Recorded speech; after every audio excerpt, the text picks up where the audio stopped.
Hi, my name is Diem-Quynh, and today I'll be presenting my background research process for my topic. This presentation is for I302, Academic Success in the Digital University.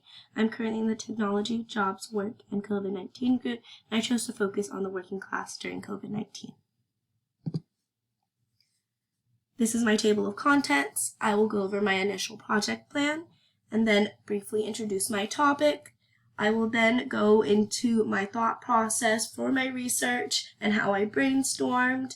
After that, I'll go into the actual research I collected and go over a quick concluding statement, and we'll end with my references for this project.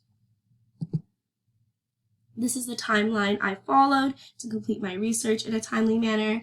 As you can see, from September 5th to October 6th, this was where all the brunt of my work was going.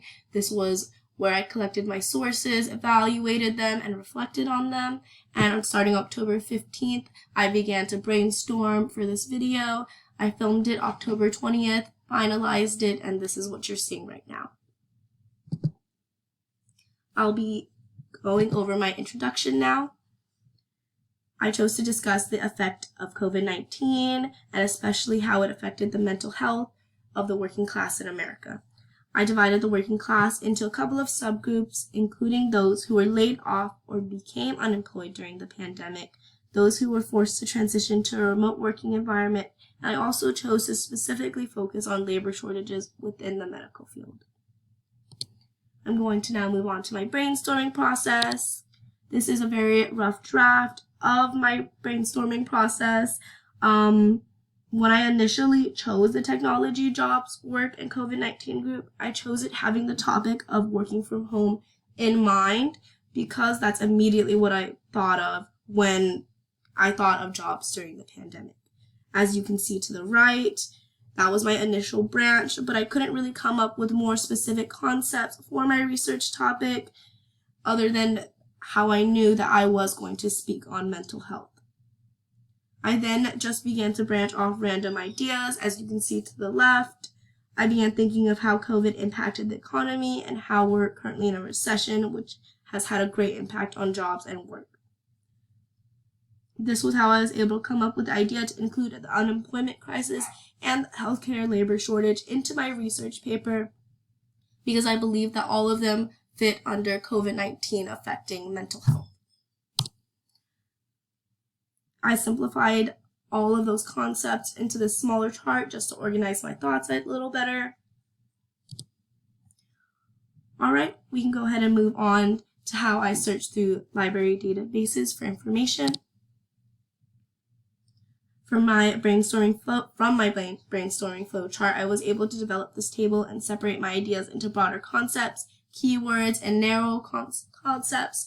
As you can see, I chose to focus on peak COVID-19. As you know, we're still in the pandemic right now, but I did want to focus on the peak that was a couple of months ago. I specifically wanted to focus on working from home, the unemployment crisis, and labor shortage, but specifically in healthcare, although there were labor shortages in other fields. I also really wanted to care for physical and mental well-being. These are the search strings that I utilized from those keywords. And these are the databases that I used those keywords in. So I'm now going to discuss my research findings. Through my research, I was able to discover that virtually all hospitals were extremely understaffed, and this caused healthcare workers to go under great pressure. They had to work more hours due to the influx of COVID patients, and they were not respected or thanked enough for it. Additionally, I saw a trend in mental health of remote workers after that transition to an online work environment. Unemployment was a toss-up, as those who were laid off were very negatively impacted. However, I did discover that the increase in unemployment was due to people voluntarily stepping down and taking unemployment statements. So mental health overall did negatively impact a general majority of the population during COVID-19. And these next few slides will be my citations. Thank you for listening.